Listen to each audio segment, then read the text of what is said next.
China completely rejects the demands of the United States of America to stop purchasing Russian and Iranian oil and declares that it is ready to pay a 100% tariff on all goods exported to America. And supposedly all of Donald Trump's threats mean nothing to the Chinese.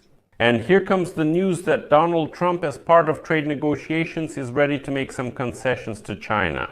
Perhaps not to impose a 100% tariff, but only if China helps in some other way to put pressure on the Russian dictator Putin so that he agrees to reasonable negotiations to end Russia's war against Ukraine. Let's figure this out together. What is China saying? What are the Americans saying? And is Trump really ready to back down? To back down somewhere, to make some concessions, and not to impose that very announced 100% tariff. My name is Alexei Pechi. Today is August 4th. Next, everything in order. But before we start, I ask you to subscribe to this channel, like the video, leave any comment, and be sure to subscribe to my Telegram channel, Pechi News. The link to it is in the description of this video. There we publish breaking news as it comes in. So, many officials and experts from both sides, including the United States Secretary of the Treasury, Scott Bessent, assure that United States and Chinese officials may be able to resolve their differences in order to reach a trade agreement and avoid the introduction of harsh tariffs. But their positions are still far from unified on one issue. The United States demands that China stop buying oil from Russia, but China refuses to do so. And next, I'll quote the Chinese Ministry of Foreign Affairs in response to the United States' threat to impose a 100% tariff. China will always secure its energy supplies in ways that serve our national interests. Coercion and pressure will achieve nothing. China will firmly defend its sovereignty, security, and development interests. This response is notable at a time when both Beijing and Washington are showing a certain optimism and even goodwill toward reaching a trade agreement that would help maintain stable trade relations between the world's two largest economies. After abandoning those sky-high and tough trade restrictions that were introduced in the spring, such a response highlights China's confidence in its ability to act tough with the Trump administration, especially when trade is linked to its energy and foreign policy. Well, there you go. The United States Secretary of the Treasury, Scott Bessent, after concluding negotiations with the Chinese, stated that when it comes to purchasing Russian oil, the Chinese take their sovereignty very seriously. Here is his quote: "We do not want to infringe on their sovereignty, so they would like to pay a 100% duty." In other words, the Chinese are not willing to give up Russian oil, but they are ready to pay this duty. On Thursday this week, Scott Bessent called the Chinese side tough negotiators, but said that China's resistance has not slowed down the negotiations. Quote, "I believe we have every reason to make a deal." And this is where many experts start talking about what will not lead to 100% tariffs against China. And the issue here is not only that China is so demonstratively refusing to buy Russian oil. The realization of these threats will simply nullify all recent progress and will likely destroy any chances for Trump and the leader of China, Xi Jinping, to announce any kind of major trade agreement. If they meet this fall, as you know, they are planning to meet in September. And this also concerns India, because now India is also refusing, it turns out, to comply with Trump's demand not to buy any Russian oil at all.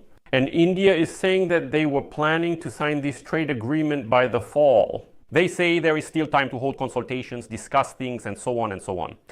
And as Associated Press writes today, in an effort to limit oil sales by Russia and Iran, which are the main sources of income for both countries, the United States wants to cut funding for their armed forces since Moscow continues its war against Ukraine, and Tehran is funding militants throughout the Middle East. Here, it's crucial to recognize that China is playing quite aggressively. When Trump unveiled a large-scale plan to impose tariffs on dozens of countries in April, the only country that responded was China, because at that time it refused to give in to the pressure from the United States of America.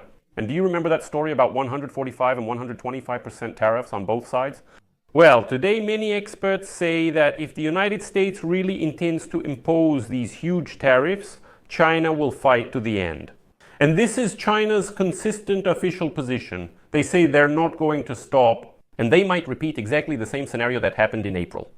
Besides negotiation tactics, China might also suspect that the United States won't follow through on this threat, which calls into question how much importance Trump places on countering Russia. Moreover, many experts now say that Beijing is unlikely to change its position after seeing contradictions in United States foreign policy goals regarding Russia and Iran. Meanwhile, Beijing's political support for Moscow is consistent and unequivocal. Also, according to experts, Beijing may use this as another bargaining tool to get additional concessions from Trump. At the same time, experts add that Beijing now sees itself as the one holding the cards in the struggle with Washington. They say, listen, it turns out that whether Trump can achieve a ceasefire in Ukraine depends on whether we buy Russian oil. Then we need to play. That was a dangerous tactic, which the Chinese are now trying to use. Trump makes it clear that he wants to make some kind of high-profile trade deal with Xi Jinping. Therefore, refusing the United States' demand to stop buying oil from Russia or Iran will probably not be considered a violation of this trade agreement, even if this creates some friction or delays in signing the agreement. Continuing to buy oil from Russia maintains what is called strategic solidarity between Xi Jinping and the dictator Putin, and significantly reduces economic costs for China. Beijing simply cannot afford to give up oil supplies from Russia and Iran at this moment. This is a very important strategic energy source, and Beijing is buying oil from Iran and Russia at really quite low prices. According to a report by the United States Energy Information Administration for 2024, about 80 to 90% of Iran's exported oil goes specifically to China.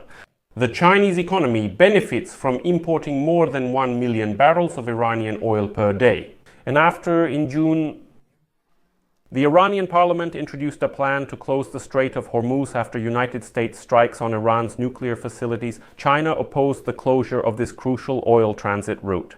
China is also a major buyer for Russia, but it ranks second after India in terms of the volume of Russian oil purchased and exported by sea.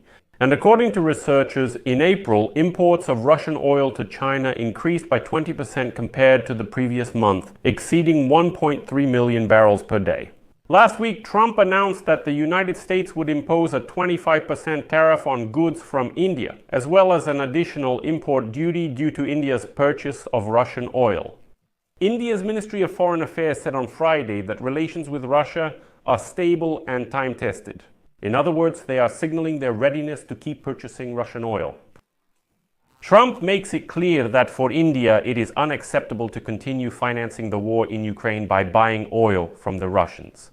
And accordingly, today, the Deputy Chief of Staff of the White House and Chief Political Advisor Stephen Miller stated, quote, "People will be shocked."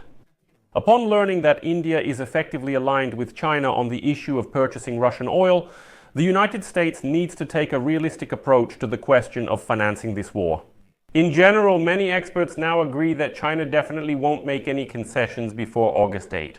And all trade negotiations with China and India will continue for years, at least until the end of the summer. And when Trump is planning to visit China in September, at the beginning of September, by that time, some kind of trade agreement might already be outlined, and most likely there won't be any 100% tariffs before then. And negotiations will continue about how to get around this ultimatum that Trump has set. China really does have quite a winning position right now because China is a monopolist in extraction and, importantly, in processing as well. Those very rare earth metals, which are critically important, including for the defense industry of the United States of America. China understands that time is also on its side, that Trump still needs some kind of victory. Because if he now imposes 100% tariffs against China, all trade negotiations will come to nothing, and China will respond with the same 100% tariffs. And we roll back again to the position of April this year. Everything will have to start from scratch. That's why first